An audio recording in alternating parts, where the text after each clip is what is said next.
نبی کریم رؤوف رحیم صلی اللہ تعالی علیہ وسلم نے ارشاد فرمایا کہ جمعہ کے دن پاک صاف ستھرے ہو کر غسل کر کے خوشبو لگا کے تیل لگا کے مسجد میں آئیں اور یاد رکھیے مسجد میں جمعہ والے دن جو پہلے آتا ہے اس کا اجر زیادہ ہے، بعد میں آنے والے کا اس سے کم ہوتا ہے، پھر اس طرح کم ہوتے ہوتے بالآخر جو اینڈ پہ خطبہ کے ٹائم آتے ہیں ان کا اور زیادہ کم ہو جاتا ہے۔ رحمت کائنات صلی اللہ تعالی علیہ وسلم نے ارشاد فرمایا کہ مسجد میں جب اذان ہو جائے تو اس کے بعد جو شخص جمعہ والے دن سب سے پہلے آتا ہے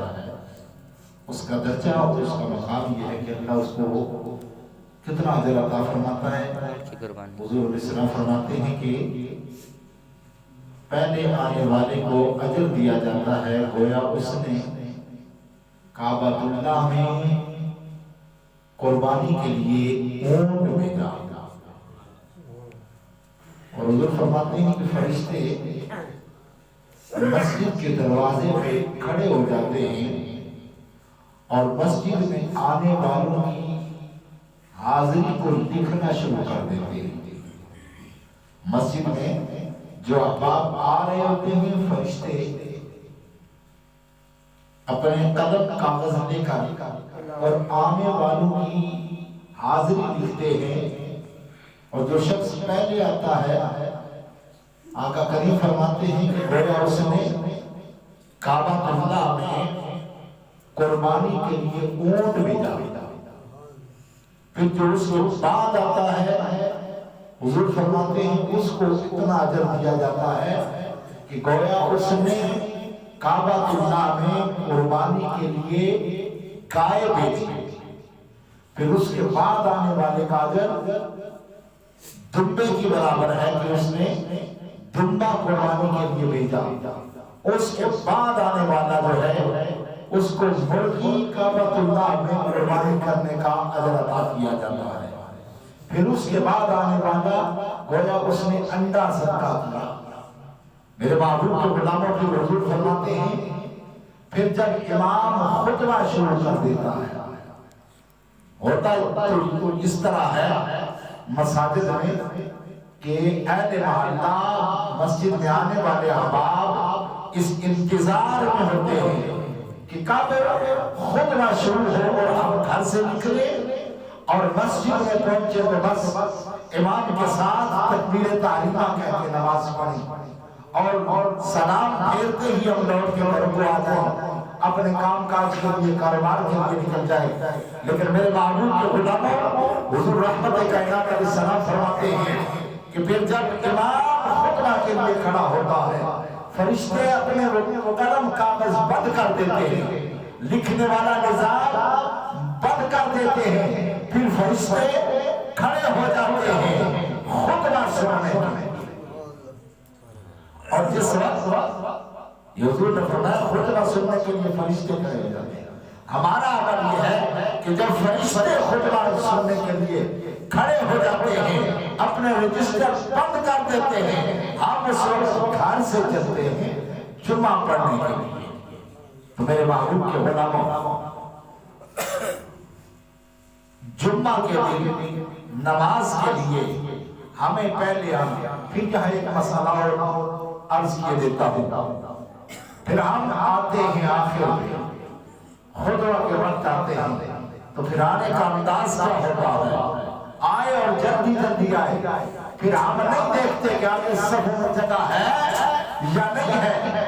بچہ بیٹھا ہے، جوان بیٹھا ہے، بزرگ بیٹھے ہیں، ہم پھیلاتے ہوئے ہماری کوشش ہوتی ہے کہ پہلی صف میں پہنچے، امام کے پیچھے پہنچے۔ ہاں میرے محبوب نے فرمایا امام کے قریب رہو، کہ امام کے قریب رہنا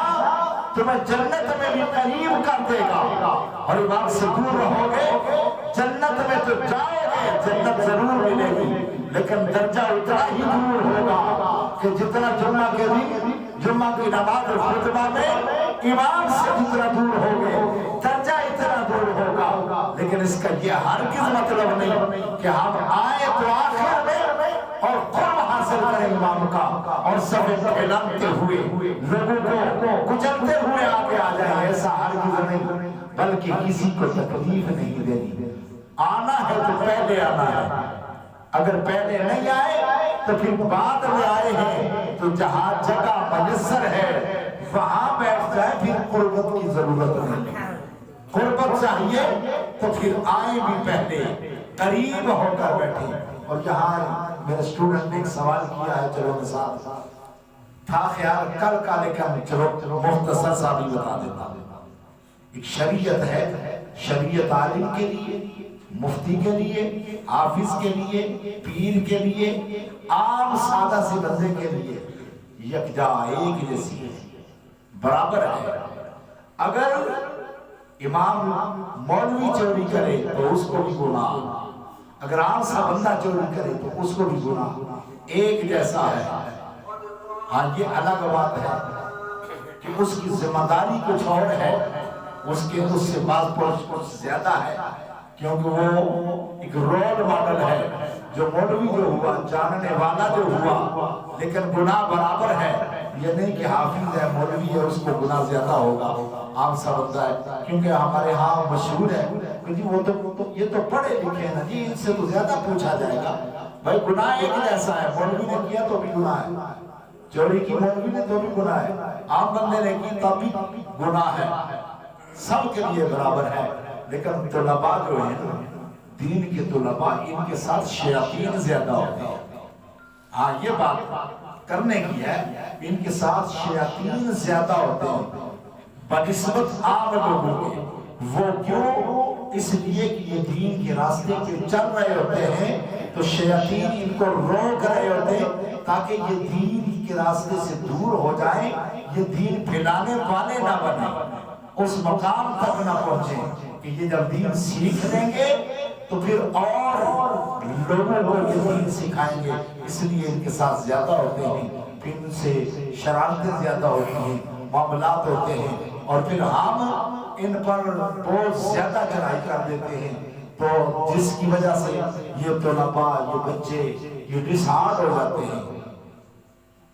تو ایسا ہمیں نہیں کرنا چاہیے، بلکہ ان کی اصلاح ہم نرمی سے، پیار سے، محبت سے، شفقت سے کریں گے تو شاید ان کی اچھی اصلاح ہو جائے، یہ ڈسہارڈ نہیں ہوں گے۔ اور اگر ہم جیسے آیا ویسے ہم اپنے انداز میں ان کی اصلاح کریں گے تو یہ ڈسہارڈ ہو کے دین سے دور ہوتے چلے جائیں گے۔ ہمیں ان بچوں کو دین کے قریب کرنا ہے۔ اللہ تعالیٰ میرا اور آپ کا حامی ناصر ہو۔